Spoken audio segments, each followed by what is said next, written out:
पाकिस्तान में ये लोग हैं जिन्होंने इंडस्ट्री को बनाया, जिसकी वजह से आज ऑर्गेनाइजेशंस के अंदर मेरी तरह के लोगों को इनवाइट किया जाता है, and this has become a proper industry. यानी एक तरफ जो ऑर्डिनरी तो नहीं कहना चाहिए, जो आम लोग हैं, आम लोग यानी सोसाइटी का हर बंदा, वो अपनी ज़ात के ऊपर इन्वेस्ट जहाँ पे नहीं करता, वहाँ पे खुशकिस्मती है कि वही बंदा जब किसी कंपनी में काम करता है तो वहाँ पे उसकी कंपनी हम जैसे लोगों को इनवाइट करती है, तो उनके लिए वो समझे कि एक रिवॉर्ड है। क्या बात है। और कंपनियां पे करती हैं और लोगों को मुफ्त में ट्रेनिंग मिलती है। At the same time Pakistan के अंदर हम कोशिश कर रहे हैं, हमारे प्रोग्राम्स के अंदर लोग आते हैं। दो हमारे प्रोग्राम्स दो किस्म के हैं, एक जो लोगों को आमतौर पे ये बातें नहीं पता होती, बट रजब भाई आपके प्रोग्राम की वसातत से ज़रूर लोगों को पता चलना चाहिए। वो कहते हैं ये स्पीकर्स, ये Qaiser Abbas is very expensive and he is only meant for the corporations. तो उसकी वजह है कि जो कॉर्पोरेशंस के लिए हम काम करते हैं वो मंजर आम पे आता है, लेकिन जो काम हम लोगों के लिए करते हैं उसकी हम तशहीर नहीं करते। राइट। सो मेरे प्रोग्राम्स में हाँ, एक तरफ एक बंदा है वो 2.5 लाख रुपया फ़ीस लेके आता है, तो साथ वाली कुर्सी पे एक बंदा बैठा होता है जो फ्री में आया होता है, मगर दोनों को आपस में नहीं पता होता। और लेकिन आप ही के प्रोग्राम की वजह से मैं ज़रूर ये भी बताना चाहूँगा कि एक प्रोग्राम में आने के लिए आपको क्वालिफाई भी तो करना चाहिए। क्या बात। मिसाल के तौर पे मैं ये बैठ के कहूँ लम्स बहुत महंगा है, हार्वर्ड यूनिवर्सिटी बहुत महंगी है, तो पता चलेगा हार्वर्ड यूनिवर्सिटी के पास तो स्कॉलरशिप है। राइट। तो ठीक है, आप हार्वर्ड यूनिवर्सिटी की लाखों की फ़ीस नहीं दे सकते, तो कम से कम ये तो साबित करें कि आप स्कॉलरशिप के लिए काबिल हैं। बिल्कुल। तो हमारे साथ जो जुल्म करते हैं ना लोग, वो ये करते हैं कि जी आपका प्रोग्राम बहुत महंगा है। ठीक है, महंगा है, तो आप जो स्कॉलरशिप है उसके ऊपर अप्लाई करें और विन करें और आ जाए। तो उधर फिर जान जाती है कि इसका तो बड़ा क्राइटेरिया बड़ा सख्त है, और उसमें हम ये नहीं चाहते कि आप कोई साइंसदान हो, एटलीस्ट आप में बेसिक जो कमिटमेंट है वो तो बिल्कुल है, बहुत ज़्यादा। और ये भी बड़ा एक तकलीफ़ का मरहला है कि मेरे प्रोग्राम्स में अगर मैं 25 की क्लास लेता हूँ, तो रजब अगर हम 25 लोग लेते हैं एक क्लास के अंदर, तो उसमें फॉर इंस्टेंस 5 लोग ऐसे बैठे हुए जिन्होंने पे नहीं किया, मगर वो जो 25 लोग हैं उन्होंने एक प्रोसेस को फॉलो किया। उन्होंने अप्लाई किया, फिर उन्होंने एप्लीकेशन का प्रोसेस पास करके, फिर एक टेस्ट है उन्होंने वो भी क्लियर किया, फिर एक असेसमेंट है उन्होंने वो भी पास की, फिर आखिर में एक इंटरव्यू है। तो उस इंटरव्यू के बाद हम कहते हैं अब पैसे जमा करा दें। राइट। अब अगर कोई उस स्टेज पे आके कहता है कि मेरे पास पैसे नहीं है, तो हम कहते हैं ऑल राइट, अल्लाह ताला ने हमें पैसों के लिए थोड़ी भेजा कि हम पैसे कमाते रहे। हम कहते हैं चूँकि आपने पूरा प्रोसेस क्वालिफाई कर लिया है, अब अगर आपके पास पैसे नहीं भी है तो we don't care. Good sir. Right. ये किसी को नहीं पता। Is a wonderful. लेकिन वो बंदा जो उस प्रोसेस में पहली बार एंटर ही नहीं हुआ, तो वो करके वो क्या जी आपका प्रोग्राम महंगा है, तो हम कहते हैं भाई एंटर तो हो।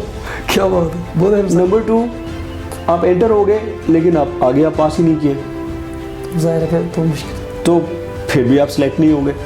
अब लम्स में आप जाते हैं, पंजाब यूनिवर्सिटी में जाते हैं, मेरे जैसे भी वहाँ पे एडमिशन हो गया, क्यों? चूँकि क्वालिफाई कर लिया। राइट। और तीसरी चीज़, ये जो लोग आ जाते हैं इनमें से भी जो सबसे वर्स्ट परफॉर्मेंस आज तक रही है लोगों की, ये पता कौन थे? जो फ्री के थे। वो मैं इंतहाई तकलीफ से कह रहा हूँ। क्या कहना? चूँकि मेरा प्रोग्राम ऐसा नहीं है कि आप आए और मैंने आपको 2 दिन ट्रेनिंग दी और कहा ये आपका सर्टिफिकेट, अब आप ट्रेनर बन गए हैं। ये भी जुल्म है जो पाकिस्तान में हम किए जा रहे हैं कि 2 दिन में एक बंदे को सर्टिफिकेट दे रहे थे कि तू ट्रेनर है अभी। राइट। 2 दिन में किसी डॉक्टर को आप कहते हैं कि तू डॉक्टर बन गया। No sir. तो ट्रेनर मतलब एक तरफ आप कहते हैं कि बड़ा आलीशान काम है, वो बड़ा जिम्मेदारी का काम है, दूसरी तरफ हमने सर्टिफिकेट बांटने शुरू किए हुए। तो मैं कम से कम 6 मंथ्स लोगों को 6 to 9 मंथ्स उस प्रोसेस में से गुजारता हूँ, और वो रगड़ा है प्योर। कमाल है। तो जब उस रगड़े को लोग सहरे होते हैं तो उसमें वहाँ से ड्रॉप आउट हो जाते हैं। तो अब जो ड्रॉप आउट हो गया, उनको जब हम चेक करते हैं कि ड्रॉप आउट कौन होता है, तो वो नहीं होता जिसने 2.5 लाख दिया होता है। ड्रॉप आउट वो होता है जिसको हमने स्कॉलरशिप दिया होता है। क्यों? उसको लगता है मेरा तो 1 रुपया भी नहीं लगा। Oh no. वही Yes, बंदा है जो सर, जो क्लास में टाइम पे नहीं आता। यही वो बंदा है जो कहता है जी मैं आज ज़रा जल्दी चला जाऊँ। यही वो बंदा है जिसने असाइनमेंट्स पूरी नहीं की होती, क्योंकि उसका कुछ भी स्टेक पे नहीं है। वो तो इसलिए वेस्ट में है ना कि मैं जब जाता हूँ ट्रेनिंग लेने, जी जी, ब्राइन ट्रेसी की वगैरह 16,000 पाउंड इधर रखें पहले, क्या बात। तो हमें वो बहुत बुरा लगता है कि बड़े कमर्शियल हैं, लेकिन लेकिन वो पहले पूरे पैसे आप जमा कराते हैं इसके बाद और फिर आप डिस्काउंट मांगते हो, कहते हैं निकलो यहाँ से, तुम सीरियस नहीं हो। और वहाँ पे 8 o'clock क्लास स्टार्ट हुई थी, राइट, और पहली ब्रेक पता कितने बजे हुई थी? 2 बजे। कमाल है सर। और मजाल है कि कोई किसी को याद आया हो कि चाय पीनी है और खाना खाना है।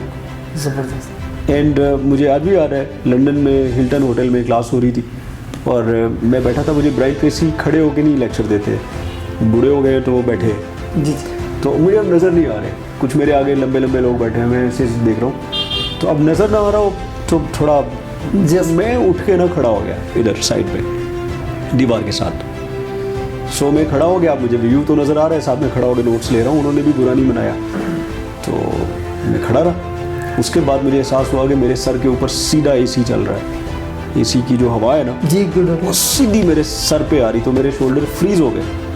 लेकिन आपको महसूस नहीं हुआ? लेकिन मैं अब शर्म के मारे दोबारा बैठ नहीं रहा था कि एक तो मतलब क्या होगा, क्लास डिस्टर्ब हो जाएगी। कमाल। तो अब this is what we have learned from our teachers. क्या बात। तो मैंने थोड़ा अपने दिल का बोझ भी हल्का कर लिया आपके साथ। सो बहुत चैलेंज जो है वो ये कि पाकिस्तान के अंदर लर्निंग एंड डेवलपमेंट इज माशाल्लाह getting serious now. At the same time लोगों को भी और मैच्योर होने की ज़रूरत है, और हमारी जिम्मेदारी है उस्तादों की, ट्रेनर्स एंड कोचेस, कि हम जो बेच रहे हैं वो सिर्फ पैसे कमाने के लिए ना कर रहे हो, और ये भी ना हो कि हम फ्री में बांट रहे हैं तो इतना सस्ता और इतना गैर मेयारी हो अहमियत ना हो, बिल्कुल ऐसे कि सस्ता है तो उसकी वैल्यू ही कुछ नहीं है। और मीनिंग सर्टिफिकेट तो है मेरे हाथ में, मगर उसके बाद उस सर्टिफिकेट की वो वर्थ नहीं है क्या कि बात। उसकी बेसिस पे कोई ऑर्गेनाइजेशन जो है वो मुझे वो समझे जो सर्टिफिकेट पे लिखा है। तो अगर मेरे सर्टिफिकेट पे लिखा है ट्रेनर का सर्टिफाइड बंदा हूँ मैं, वाह। तो फिर मुझे वो काम तो आता। क्या बात।